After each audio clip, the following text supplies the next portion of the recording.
On my 7th anniversary with Adrian, he didn't come home. His male secretary called, and I could hear Adrian's irritated, dismissive voice in the background. After 7 years, the novelty wears off for anyone. I'm sick of it, so I gave him his wish and got the hell out. But then he went crazy, kneeling in front of me and begging for forgiveness. Louis, don't leave me. I'm begging you. On our 7th anniversary, I sat staring at the gift I'd bought for Adrian. It was a limited edition designer tie. Solid colored, the same classic style Adrian had worn since high school. Back at our high school graduation, a cocky-looking Adrian had leaned in close to me. My tie's loose. He was too close for comfort. We weren't together yet, so I instinctively took a step back. But he grabbed my hand. Class president, from now on, will you be the one to tie my tie for me? His eyes were fiery and sincere, burning with all the heat of summer, and he lived up to it. He pursued me passionately and confessed his feelings without hesitation. He did everything in his power to show me he loved me, but now 7 years had passed. I glanced at the time on my phone. It was 2:30 a.m. He hadn't come home. The dark screen lit up. It was a call from Adrian's secretary. He was a recent grad, a young man with a soft, almost pitiful smile. My hand tightened around the phone as I remembered what I'd seen the last time I went to Adrian's office. The tall, handsome man was looking down, his gaze gentle as he watched the slightly smaller young man in front of him, whose fingers were skillfully adjusting his tie. I was standing just outside the door, and a sharp pain shot through my heart. That night, when Adrian came home, I saw the tie knot, completely different from how I do it. I stopped him and got straight to the point. Can you fire your secretary? My eyes were locked on his face, studying his every reaction. His brow furrowed, and then he let out an impatient sigh. He tossed his suit jacket onto a chair and grabbed my hand. Louis, you never get involved in my work. Why all of a sudden? I didn't say a word, just let my gaze fall to his tie. He froze for a second. Then, looking a bit guilty, he loosened the tie and tossed it aside. Came loose at the office, so I just tied it again myself. Right? I don't get involved in your work. Hearing me agree, he secretly breathed a sigh of relief. But I want you to fire your new secretary. Does that upset you? Adrian paused, then irritably let go of my hand and stood up, as if to prove his innocence. Why would it upset me? I just don't get why you'd suddenly ask me to fire him. Louis, don't you trust my love for you?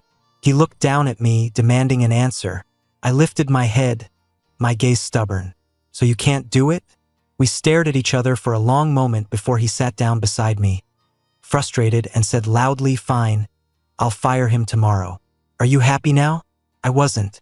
My expression must have given me away, because he leaned in to kiss me. My body started to respond out of habit. But then the image of that young man's blushing face flashed in my mind. Had Adrian kissed him like this, too? Adrian, who had just been getting in the mood, looked at me with desire in his eyes. My pale, slender hand pushed against his chest in protest. Adrian, I'm tired. His brow furrowed, and his face twisted with anger as he turned and walked away. Looking at his soured expression, I suddenly felt that even after 7 years together, I still didn't really know him. As my eyes swept over his features, which had matured so much over the years, a wave of exhaustion washed over me. After high school, Adrian and I went to the same university. He was different from me. He was a golden boy, the heir to a major corporation. Even if he didn't take over the company, he had countless options. Me? I was just a kid from a regular family, burdened with my parents' high hopes and their almost tyrannical control. The only time I ever rebelled was when I decided to study art. My mom said art is for rich people. How can we afford that? Just listen to your father and me. We wouldn't steer you wrong, would we? My dad said, if you insist on studying that, then you can consider yourself without parents. Your mother and I won't give you a single penny. Their words were sharp, their faces cold, as if my disagreement would automatically sever our family ties. When it came time to declare my major, I hesitated for a long time, but ultimately, I chose the future I wanted. It wasn't really about what I studied. I just wanted to choose my own path in life, for once. The day I left with my suitcase, all I had was a few $100s I'd saved up. My first job was as a server in a small diner, waiting tables, washing dishes. The pay wasn't great, but the upside was that I could live in a tiny 20-square-foot storage closet in the back. On the other side of the wall lived a little stray dog the owner had taken in, just like me. His name was Lucky. A few days later, Adrian showed up at the diner, having found me somehow. He saw me standing by the door in my thin shirt, holding a tray, and he just burst into tears. He grabbed my wrist, sobbing so hard he could barely breathe. "Louis, please come with me. I promise I'll always be good to you." The customers and the owner all stared at us curiously. I pulled my hand away from his and told him seriously, "This is my own life." When Adrian left, a part of me was sad. Sad that I couldn't return his passionate feelings, and sad that I couldn't change my current situation. We were from different worlds, you can't force things like that. The next day, Adrian showed up at the diner with his own suitcase, his eyes shining with a light that could burn me. "Louis, if you won't come with me, then I'll stay here with you. You don't have to move. Let me come into your world." At 19, Adrian's entire world revolved around Louis. He ignored my cold exterior, using his raw passion to break through my defenses. Once he was inside, he carefully sealed the opening behind him. Then he smiled and told me, "It's okay. You don't have to change. Just let me be the one to change." And now he had broken his promise. Adrian promised he'd fire that secretary, but he didn't. My work kept me busy, and I spent long hours in the studio every day. The day I finished my new piece, I suddenly realized I hadn't seen Adrian in a week. I called him.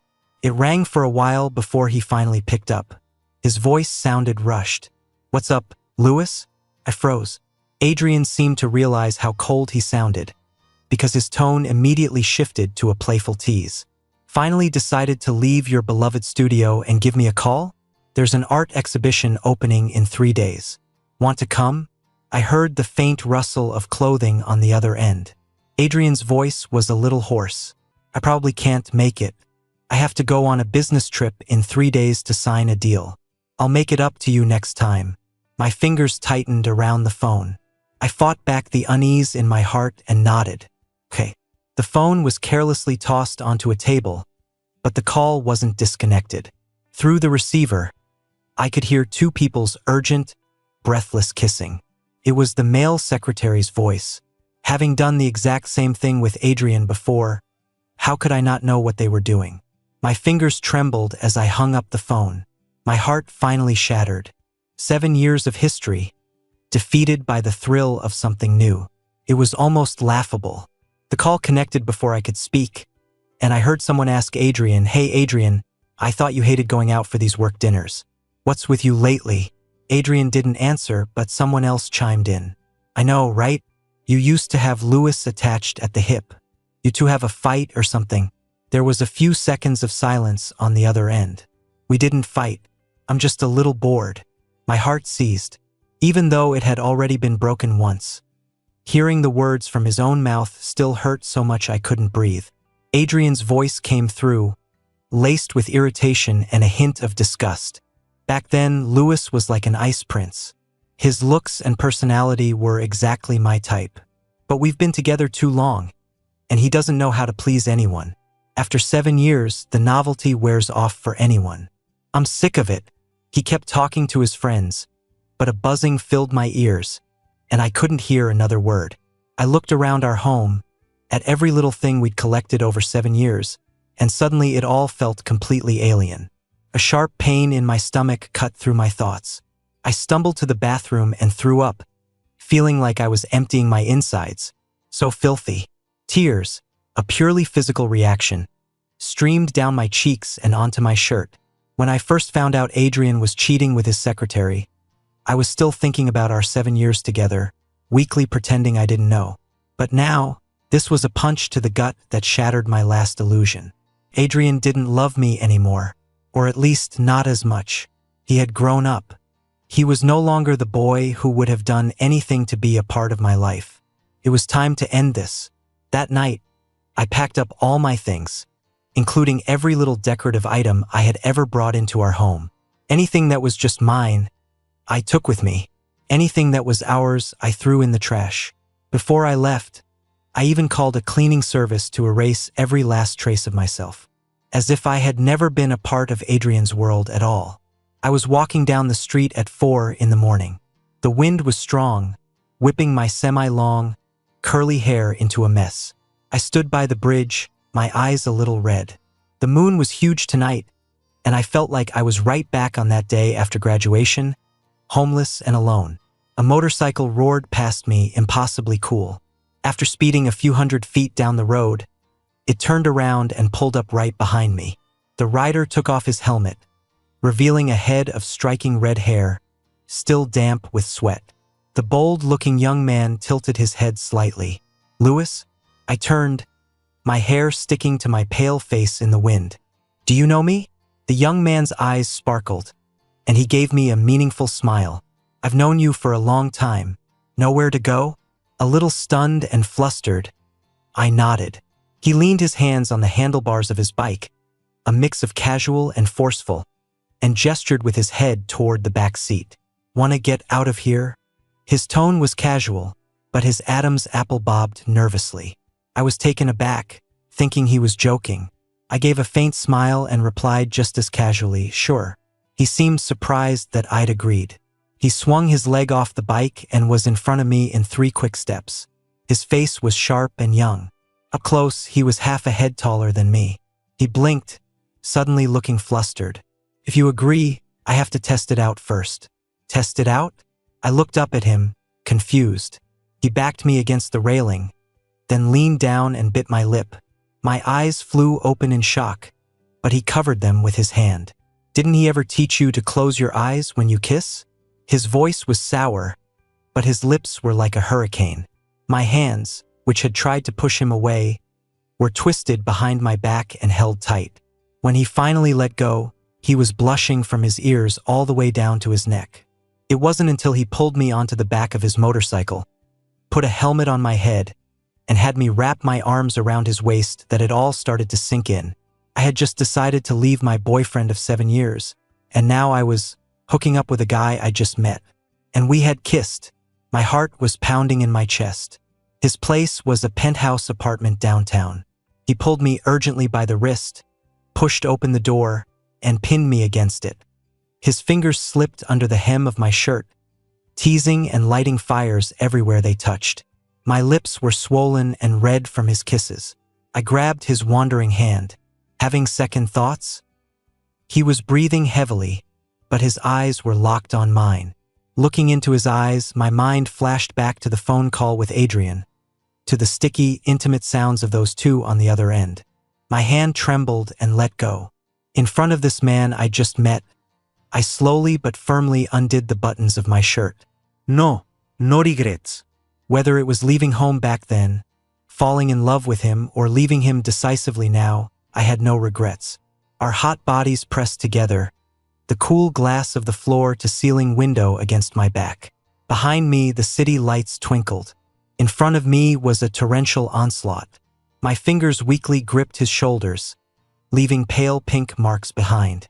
The night was decadent and dazzling. When I woke up, my body was stiff. I was on my side, an arm wrapped tightly around my waist, holding me so close there wasn't an inch of space between us. Sensing I was about to slip away, he pressed his body closer, grinding against me slightly. His voice was hoarse. "Where do you think you're going?" I blushed and tried to push him away.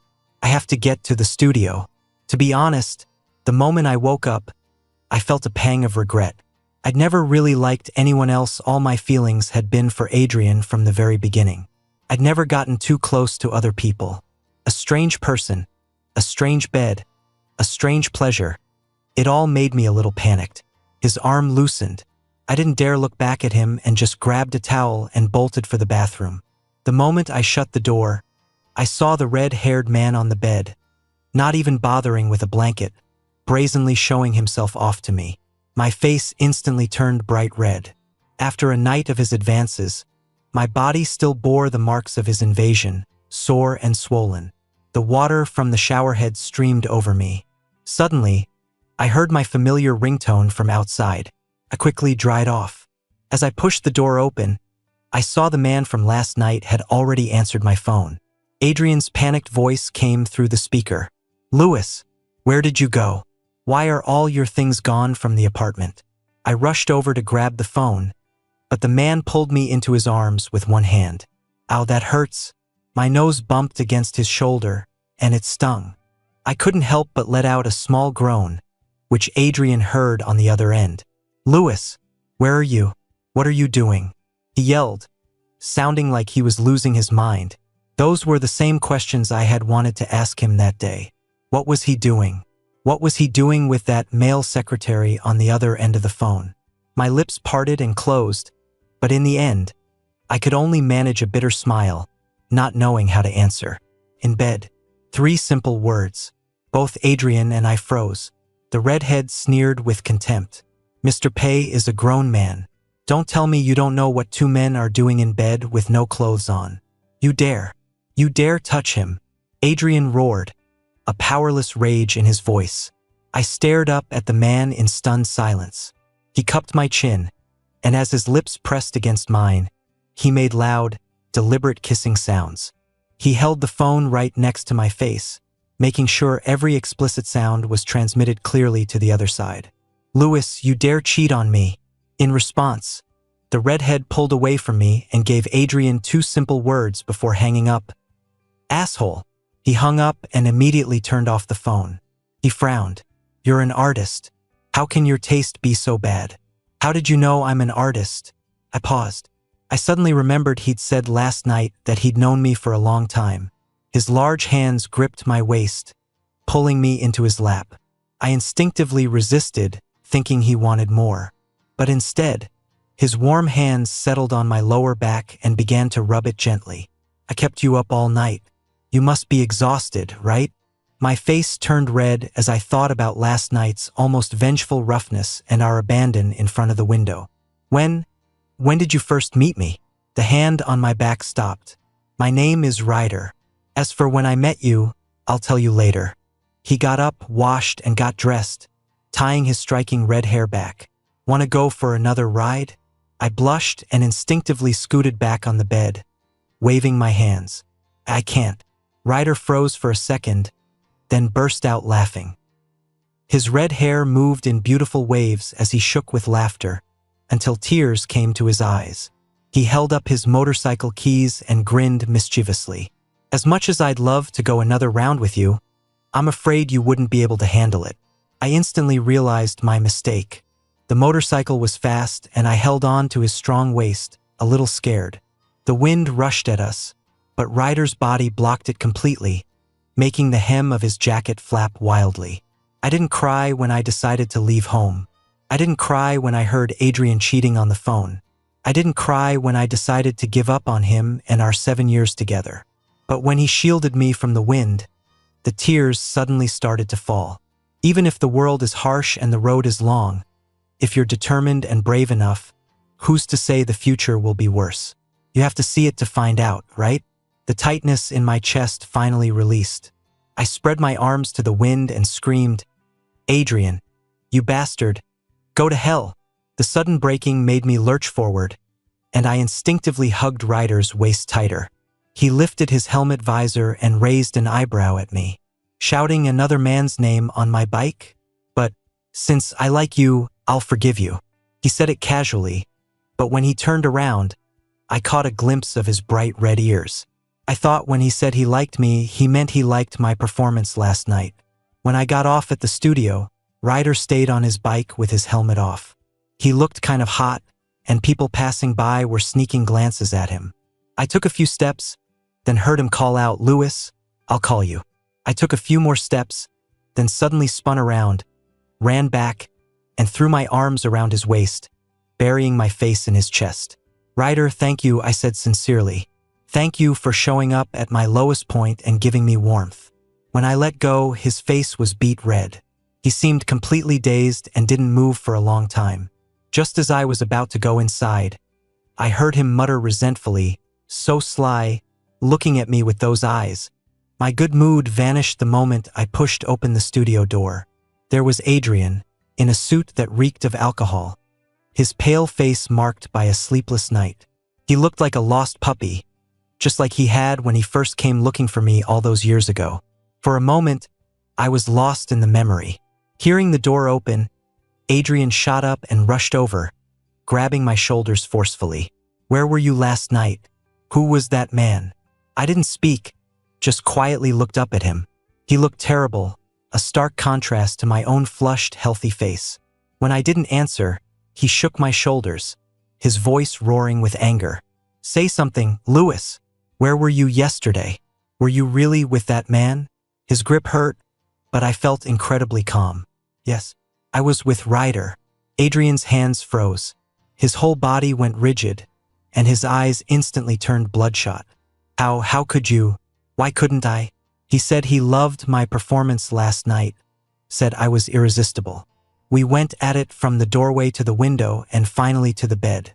Adrian looked like he couldn't accept it. He weakly let go of me and stumbled back a few steps. I followed him, continuing in a matter-of-fact tone. He said I don't have to please anyone. He said he'd never get sick of me. "Adrian, is that what you were thinking when you were with your secretary in the office? Stop it," he yelled, his voice rising sharply. His voice trembled, like a deeply devoted man who had been grievously wounded. You knew everything?" I stared right into his eyes, at the cowardice he refused to face. "Yes, everything. From you not coming home, to you hooking up with your secretary, and even what you said to your friends last night. I heard every single word." Adrian reached for me, but I sidestepped his hand. "You think I cheated and you're angry, but you know what? I think you're disgusting. Adrian, I was happy during our 7 years together, so I'm asking you politely now. Get the hell out of my studio." Impossible. Adrian screamed, looking manic. "We were together for 7 years. You're breaking up with me over one little mistake? Even if I did cheat, didn't you? If anyone's at fault, it's both of us. I'm not breaking up. I will never break up with you." I looked at Adrian calmly and suddenly thought Ryder was right. How could I have been so blinded by a little warmth back then? "Adrian, let's just make this a clean break." I turned to open the door and kick him out, but he grabbed me from behind. I struggled, but I couldn't break free. The next second, the door was pushed open from the outside. Someone gently pulled my hand, and I stumbled right into Ryder's arms.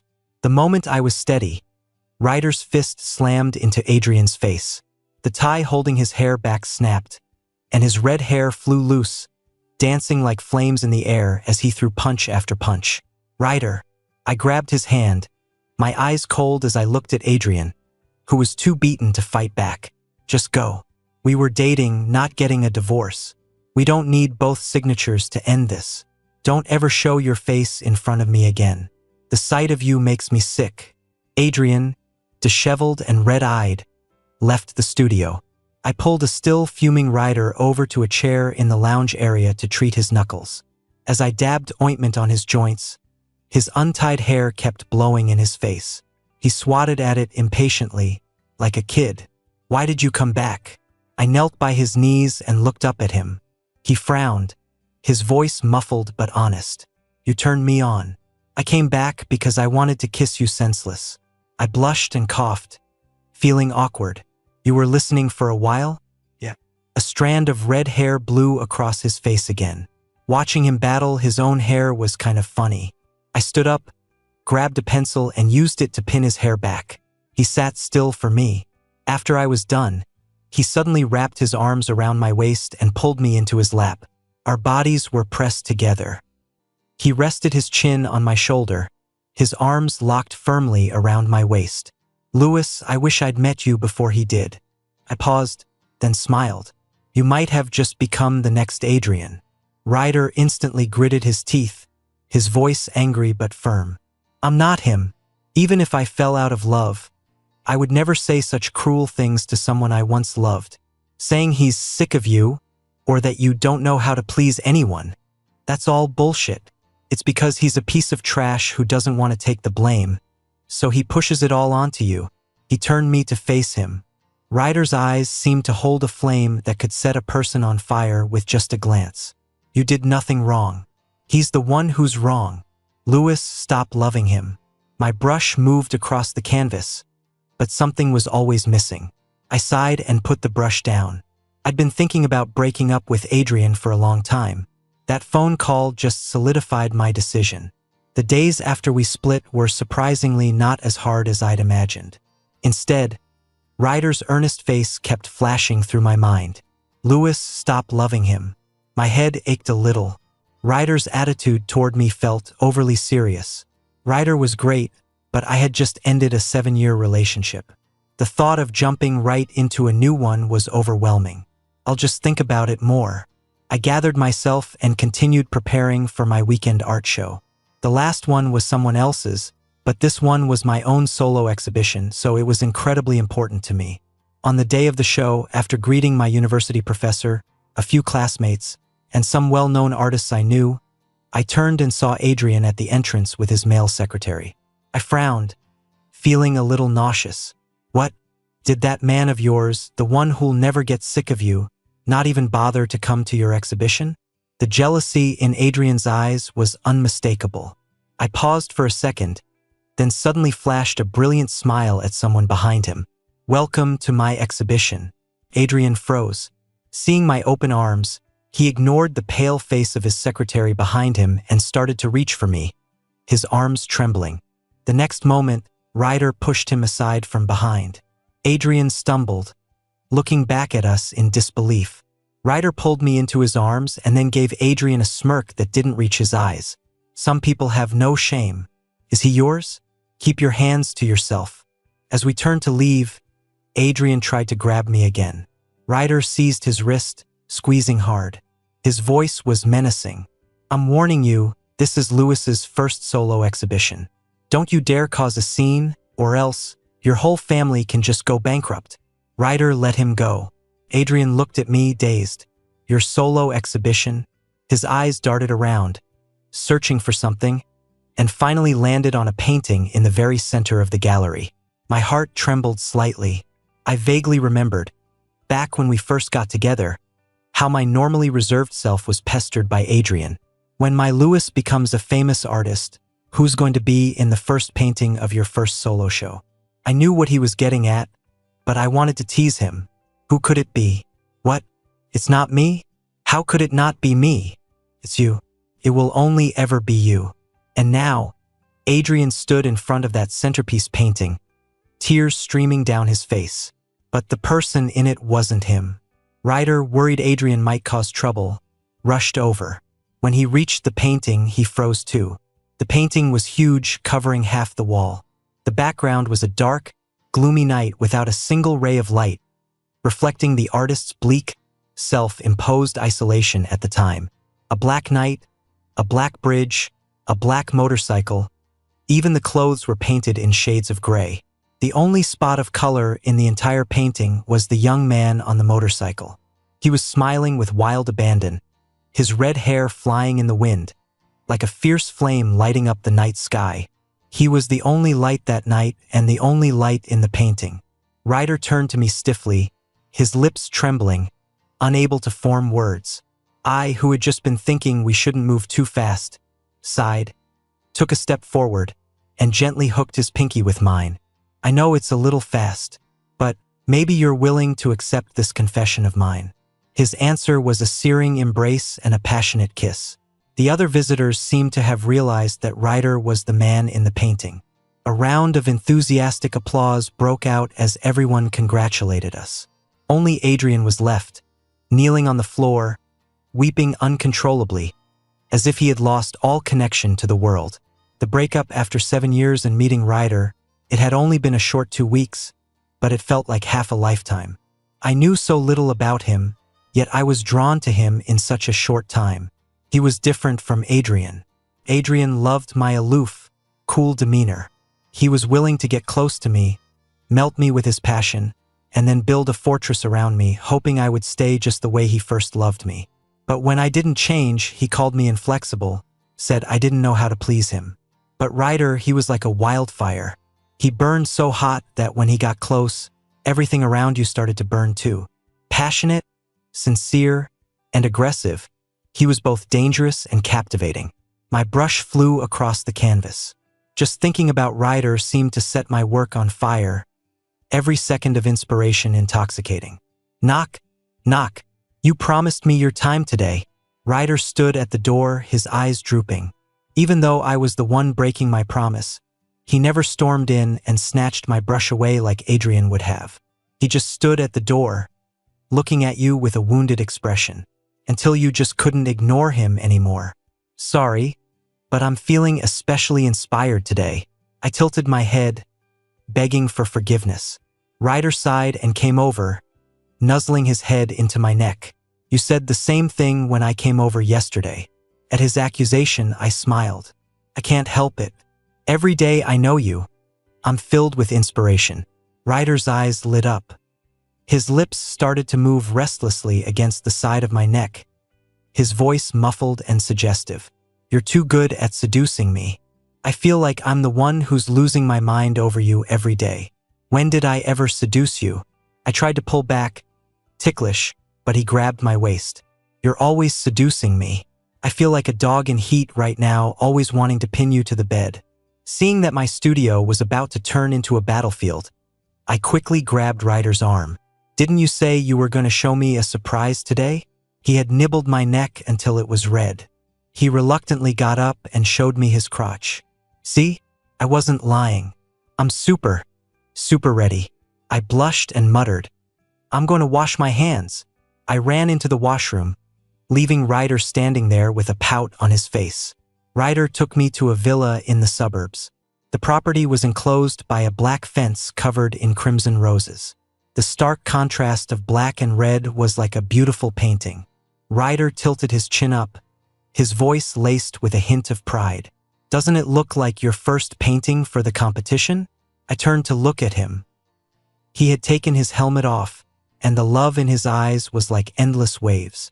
My first competition was in my second semester of freshman year. Back then, I refused to be supported by Adrian, and my parents wouldn't help me with art school. My life was a cycle of part-time jobs and painting. I never considered it my darkest time. On the contrary, I felt it was when my spirit was most alive. The material hardship and the love Adrian gave me were a contradiction, yet they fused into one. When I handed the painting, burning, to my professor, his eyes lit up with appreciation. The brushwork is still a bit raw, but the emotion is powerful and full of spirit. It'll definitely place. That painting won second place. Even though it wasn't first, I was still very satisfied. It was a secret diary of my life, a record of my most important beginning. We rode the motorcycle into the courtyard, which was filled with red roses. In one corner stood a swing chair, surrounded by thorny rose bushes. That was my second competition piece, Protection, created after my parents came to the university and caused a huge scene. Then came my fourth and fifth pieces.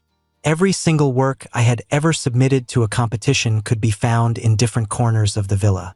I fought back tears, trying to stay calm as I turned to Ryder. What about the third piece?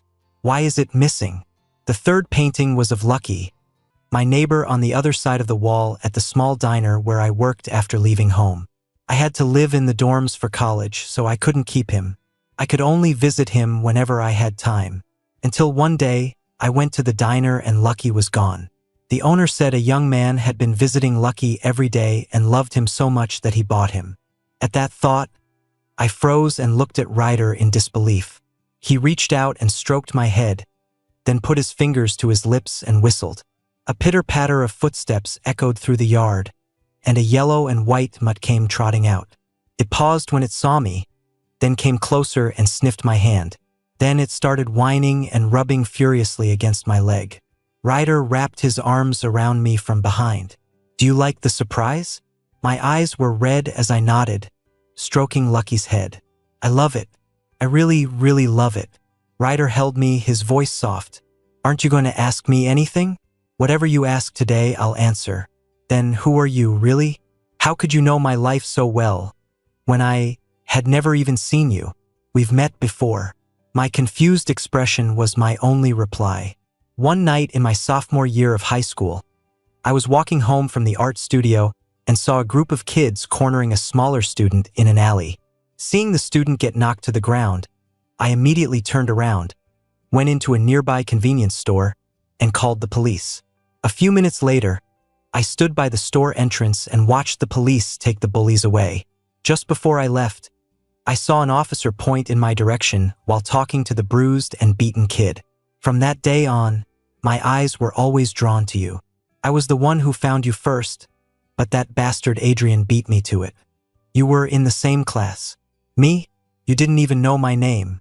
When I heard you fought with your family and left home to work, I took a bunch of money to find you. But when I got there, I saw Adrian holding your hand, and you weren't pulling away. Ryder's eyes were wet, like a puppy caught in the rain. I had no right to show up. Even if I had, you would have just seen me as a stranger or a creep. I felt like a creep too. Loving someone for 7 years, trying so hard to be near him, trying to make some kind of connection, only to watch him fall in love with someone else. His fingers slowly intertwined with mine. Louis, I'm actually a really bad person.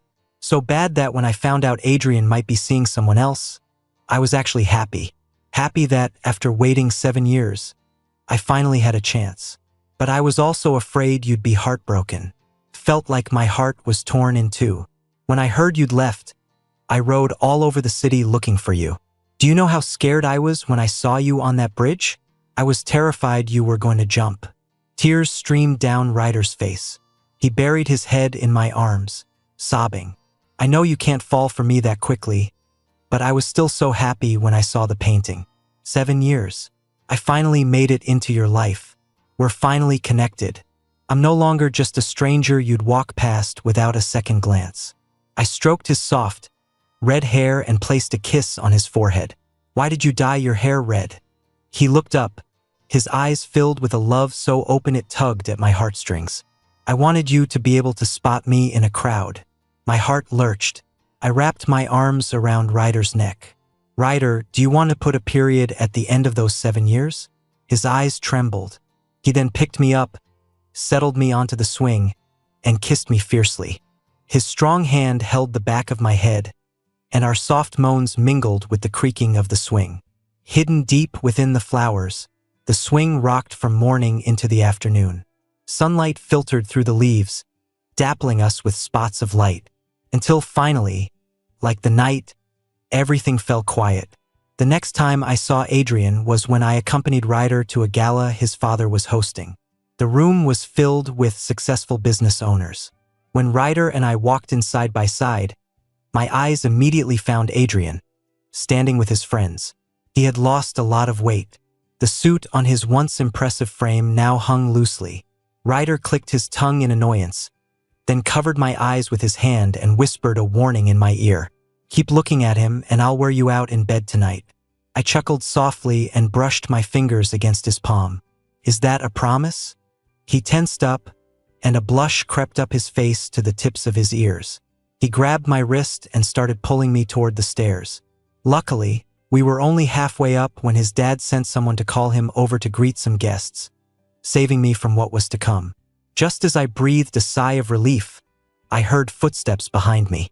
Louis. I turned around. It was Adrian, of course. Mr. Pei, can I help you? His expression was bitter. Took him a long moment to speak. Do we have to be so formal with each other? I was blunt.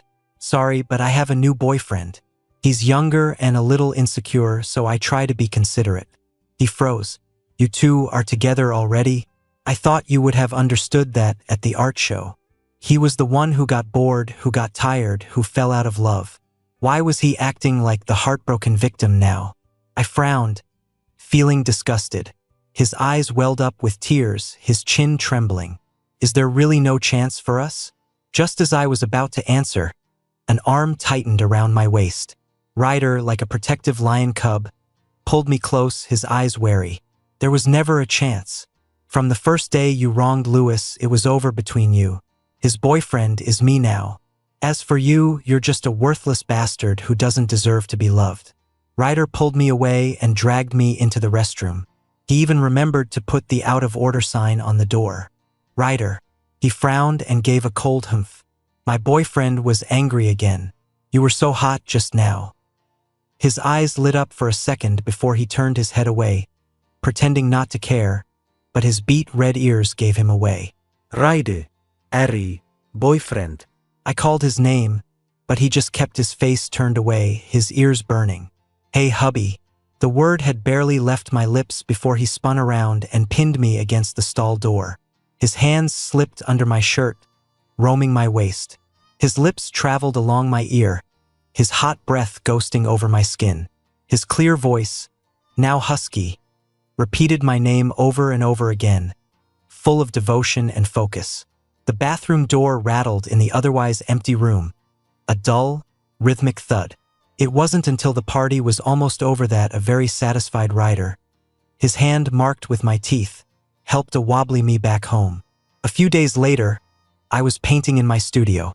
The morning had been bright and sunny, but by the afternoon, a heavy downpour had started.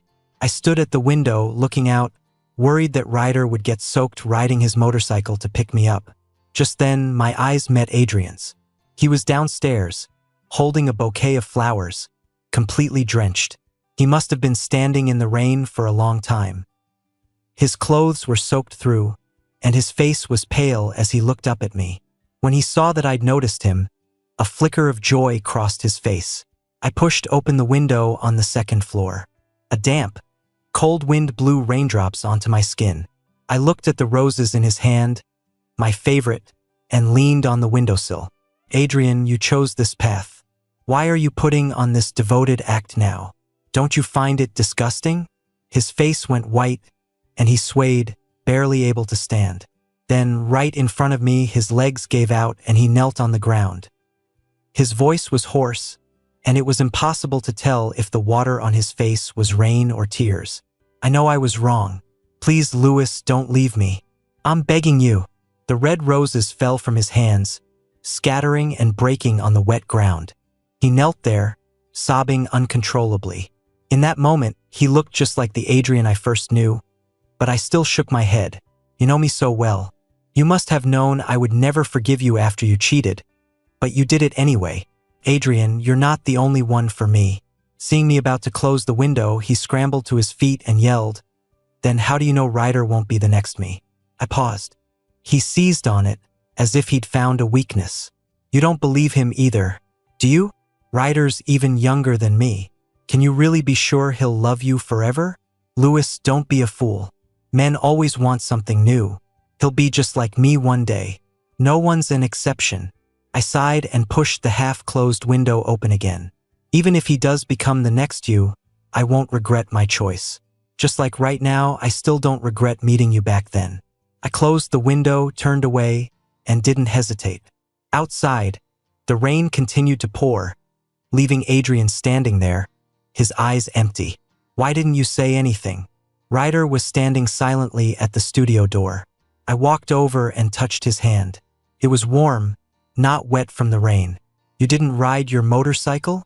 He didn't speak, just pulled me into a fierce hug, his voice firm and a little childish. I won't. I will never become the next Adrian. He got you too easily. He has no idea how hard it was for me to wait for 7 years.